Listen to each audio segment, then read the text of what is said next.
All right, today we're diving into a pretty chilling story from Thailand that's way more than just a ghost story. It's a powerful cautionary tale. So that question is really what this whole story is about. It all started with a group of friends in a small rural village about 2 decades ago. Okay, let's get right into it. So picture this. We're going back about 20 years to a small village in the Isan region of Thailand. A group of kids, including a 10-year-old girl named Naan, get together after school just looking to play a game. On this day, they decide to play a game called Mobili, which is just a local name for hide and seek.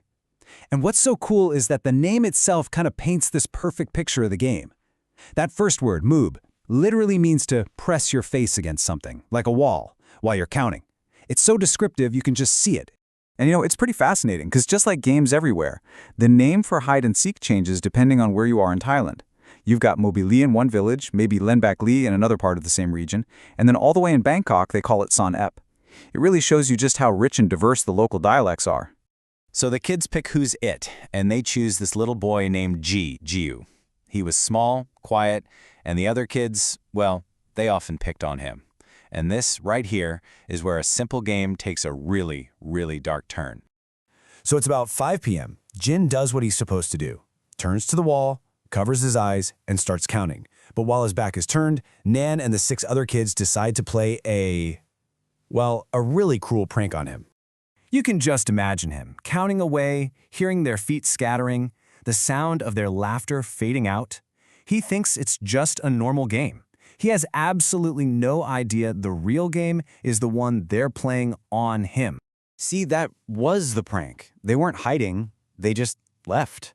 They completely abandoned him, leaving this poor kid to search for friends who were already on their way home for dinner, probably laughing about the whole thing. So Gio finishes his count, right? He turns around and starts searching. But as the sun goes down and it gets darker and darker, he's just calling out their names, and all he hears back is nothing. He's searching behind trees, through patches of tall grass, all by himself, as the last of the light just disappears. Meanwhile, his mom starts to get really worried. He hasn't come home. So she grabs a lantern and goes out looking for him. And that's when she finds him, lying totally still in a patch of tall grass. They rush him to the hospital, but the doctors have the worst possible news. Gio had been bitten by a venomous snake while he was out there searching in the dark. And because no one was around, because he was all alone, the delay was fatal. It was just too late. The game was over. You can imagine how fast that news travels in a small village. When Nan hears, she's completely crushed by guilt. She knows it's her fault, her prank that caused this. But her nightmare? Oh, it was really just getting started. So get this, it's the night after the first day of Ju's funeral.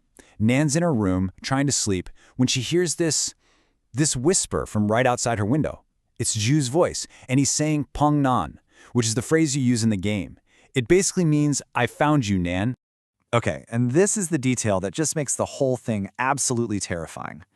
Nan's bedroom, it's on the 2nd floor of their wooden house. There's no balcony, no big tree branch right next to it. There's literally nothing for a person to stand on out there. So she's frozen in fear. She looks up, and she sees the impossible. It's Jin. He's shirtless, and he's just clinging to the outside of her window frame on the 2nd story, and he's smiling at her while he calls her name. The seeker had found his hider. And it didn't stop there. This became relentless. He'd appear under a tree while she was trying to eat, or bang on the walls when she was in the outdoor bathroom. And it wasn't just Nan. All the other kids who were in on the prank started seeing him too, his ghost just lurking around their houses, a constant, terrifying reminder of what they did. How long can you live like that? Nan just couldn't take the terror anymore. She finally breaks down and confesses everything to her mother, and that's what kicks off the final, desperate chapter of this whole thing. So her mom takes her to Zhao's family to formally apologize to try to make things right. But even with that, the haunting was just too severe. The only solution was to get her out of there. They had to send her away to live in the city with her aunt. She'd only ever dare to come back for short school holidays. So you gotta ask, why is this story still being told, 2 decades later? Well, it's because it's a perfect example of what's called an uchaharn in Thai, a cautionary tale. And it's so much more than just a spooky ghost story, right? It's a lesson about how one thoughtless, cruel moment, a stupid childhood prank, can lead to a lifetime of guilt and very real, very adult consequences. And it really makes you think, doesn't it? About the stories we were all told as kids, those cautionary tales. They weren't just stories to scare us into behaving. They're these little windows into a culture's deepest fears and moral codes. And they carry these heavy truths that can stick with you and maybe even haunt you long after you're all grown up.